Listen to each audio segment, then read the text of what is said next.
नमस्कार सम्पूर्णमा धेरै समयको अन्तरालपछि म युट्युबमा फेरि ब्याक भइसकेको छु। अब युट्युब बिचमा 3-4 वर्ष अगाडि चाहिँ मैले चलाइरहेको थिएँ, भिडियो हालिरहेको थिएँ। त्यस समयमा चाहिँ विविध कारणले चाहिँ युट्युब भिडियो बनाउन सकिनँ, हालिनँ। अब चाहिँ फेरि नियमित युट्युब भिडियोतिर लाग्ने नै छु। Hope it goes well. अनि चाहिँ अब युट्युबमा लागिरहँदा अथवा भनौँ छोडिरहँदा, युट्युब छोडिरहँदा मैले धेरै कुरा सिकेँ। यो सिकेको मध्येको पहिलो कुरा भनेको जानेको कुरा कहिले पनि खेर जान्न कि कहिले न कहीँ प्रयोग हुन्छ। मलाई पनि त्यसको ज्ञानले चाहिँ पछि युजफुल हुन्छ, सहयोग गर्छ। मैले युट्युब त्यति बेला खोलेको थिएँ 3-4 वर्ष अगाडि। त्यो खोलिरहँदा चाहिँ केही नलेज, अब धेरै नभए पनि केही नलेज थियो। त्यो नलेजले गर्दा नै अहिले अलिअलि बुझेको भएर फेरि अपलोड गर्न सक्ने भएको छु। त्यसैले जीवनमा सिकेको कुरा कहिले खेर जान्न भन्ने कुरा एउटा पहिलो पोइन्ट हो। अनि सफलताको लागि चाहिँ कन्सिस्टेन्सी भनेको चाहिन्छ।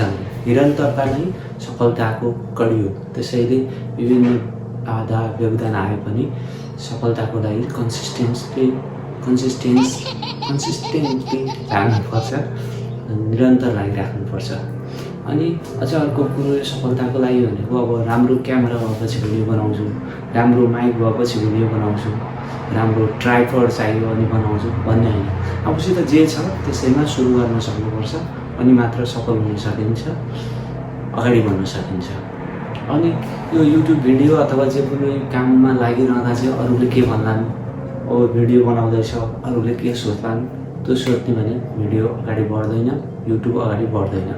अनि त्यो भिडियो बनाइसकेपछि अब आफ्नो तर्क दिएको हुन्छ, आफ्नो विचार दिएको हुन्छ। कति मान्छेलाई नमन पर्न सक्छ, मन नपर्न सक्छ।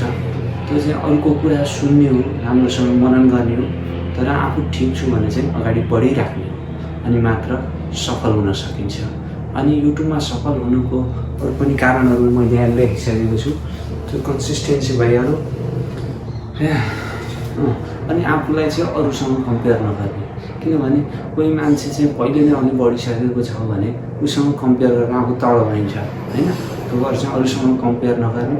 कम्पेयर गर्ने नै भन्ने आफूभन्दा तलसँग कम्पेयर गर्ने। त्यसले आफूलाई मोटिभेट गर्छ। कम्पेयर गरेर उनीहरूलाई डिमोटिभेट गर्ने होइन कि उनीहरू पनि छन्, उनीहरूले त सङ्घर्ष गर्दैछन् भने मैले गर्न किन सक्दिनँ भन्ने कुरा चाहिँ हुनसक्छ। अनि धैर्यता पनि चाहिन्छ। धैर्यता नभए चाहिँ अगाडि बढ्न मान्छे सक्दैन। किनभने धैर्यता अब युट्युब भनेको आजको भोलि भाइरल भएर अगाडि बढ्न सकिन्न। यसमा वर्षौँ लाग्न सक्छ, महिनौँ लाग्न सक्छ, कयौँ दिनहरू लाग्न सक्छ।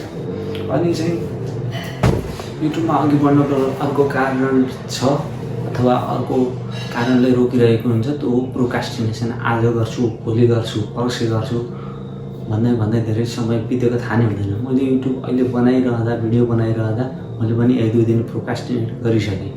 अब चाहिँ भिडियो बनाउँदै जानेछु भ्याएसम्म। Thank you for watching.